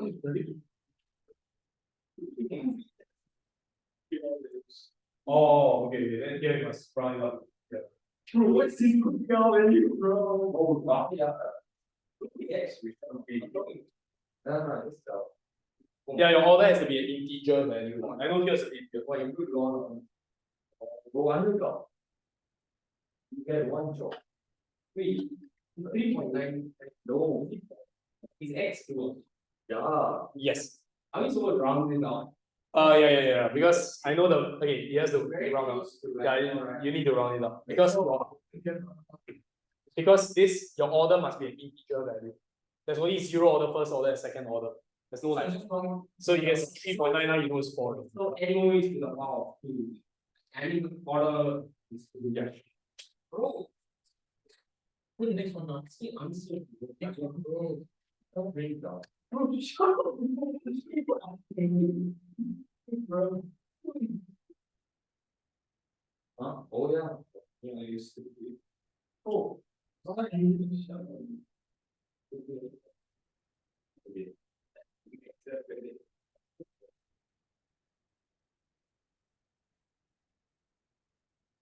There's some sort of rivalry going on. I can't imagine the next time you all get back your next test grades. The next time you all get your next test grades, right? Because you guys start Bro. How much pay? Is it like 1, 2, 4, 5? What's this? 5, yes, first 10. It's so much. what's that? Oh, I used to pay. Yeah. Don't round it yet. You just use your log and whatever to find your power. The pressure, bro. Operation, bro. Oh my god, I need good logs.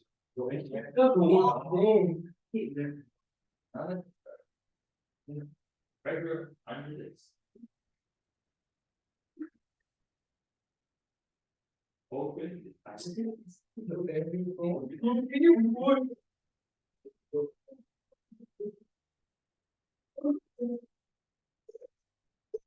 Oh, bro. Yeah, what the? In one. Can't be good. I have to this out. Go long. Oh, look at the sunny can be in the what is it like? You mean right up the way? You mean right up my answer? Like, Sharing a calculator.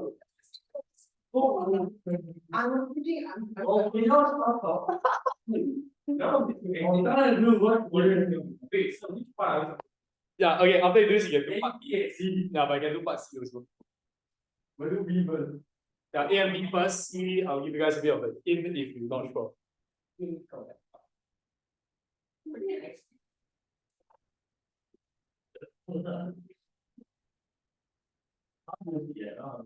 What do you even Think think about about it. it? You will still at part A. The values Yeah, we can that is want you to calculate the time taken to reach half of this initial value. What's half of this initial value? Why do you find half like? And look at the values it got. I'm waiting for you. 10 and 1 is Just now something okay, you see the rate. We can't find can we find a half-life? Half-life is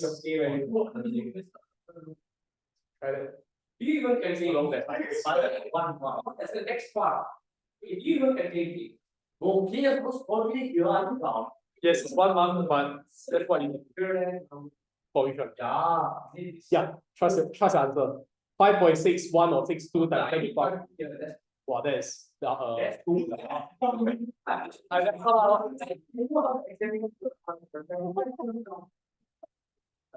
you're one step away of the examiners, bro.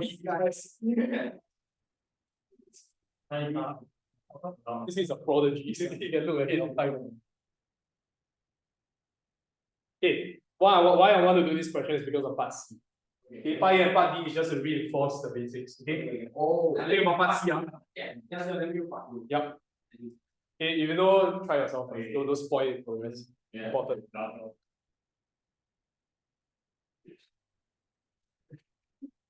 Yeah, by the way, part B got units. Okay. You didn't look far enough.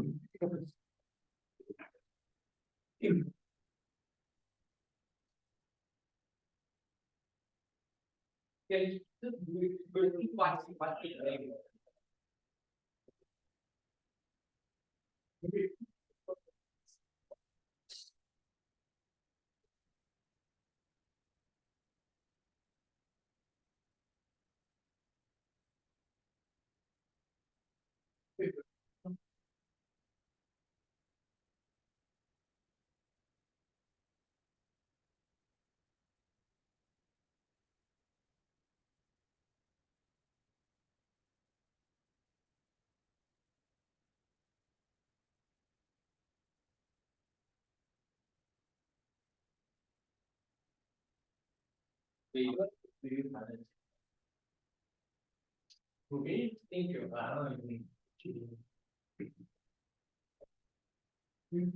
Maybe somewhere you We told it that you can do outline.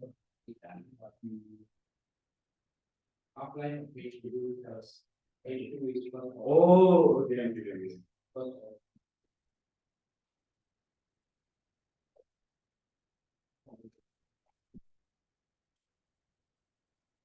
Huh? That means I don't need to use it. Yep. Oh, okay. Okay, so the hint here, they want you guys to find the time taken to reach half of this initial value. In short, what are they asking you to do? They want you to find half-life. So use the formula to find. Okay, so you want to use the formula ln 2 divided by k. Okay, so yeah, that could be our answer, right? We just take ln 2 divided by k. But can we use this k from here? Oh, Yeah, we can't, right? Okay, guys, because the k here is not overall first order. okay. So what was the solution to this problem? Pseudo. And before that pseudo stuff, right? What must you do to one of them first? Okay,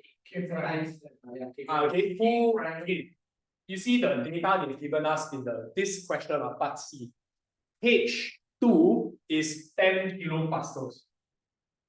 NO is 106 kilopascals. Why didn't we write this number? Yes, it's at least 10 times. So that means, okay, I want to write the explanation also. Okay, so the first part, you must tell me that this guy is in what? Large excess. Yes, okay, can write it down. Okay, NO is in large excess. I must write now. Okay, here don't need. This question don't need, right? But I want you to write down. Okay, yeah, okay, this one is important because they could ask you to explain also. Okay, NO is in large excess, hence what? If it's in large excess means its partial pressure remains. Yes, okay, it remains relatively constant. Now that's the first part to your answer. The second part is I need you all to write the new rate equation. How do you write the new rate equation? Okay, now NO, yes, okay, NO is relatively constant, right? K is also a constant, you can unite them to form K prime. Now your answer here, you write just H2, PNO, PH2. We wrote the square brackets. Now guys, remember square brackets pin concentration. Here must write P for partial pressure. Okay, so guys, the second part to your answer must tell me this. The new rate equation is rate equals to K prime times P H2. Can see that? Wait, then you write what K prime is. Yeah. You can open up. You don't write it, never mind also. Okay, where K prime is Didn't write that. these two. Okay. You also write that. Yeah. Okay, after doing all this, then what do we do now? I can finally take this K prime and sub it into here. So ln 2 over K prime is just ln 2 over K times NO squared. Can you see that? Yes. Now they want us to find the half-life, just sub in the values here. Ln 2 divided by what's K? So whatever we found here, right? Okay, it's what we found in part B. What's PNO? 106. 106, but don't forget to square that. And you get your final answer. Wait, so for reaction kinetics, that's it. There is another part of kinetics that we don't have time to go through today. But as I mentioned, that one right, is very self-study. Is it like experiment one? No, it's beyond that. Boltzmann distribution diagram. I don't know if you're. Or is the activity? The catalyst, all that. That one's very explanation heavy. That's why I say I don't have time to go through that today. Yeah. Okay, Ken, what's the answer here? 11 seconds. 11 seconds. Okay, if there's no more questions, any questions? No. Okay, that's it for today. Okay, of course, there are other questions here. Feel free to try. A lot of the more technical questions, we pretty much cover the concepts for today already. Okay, recommend go and try all the level 1 questions now. Yeah, if not, that's pretty much it for this. Okay, on Thursday, I know I'm not Hashif not here. I am just seeing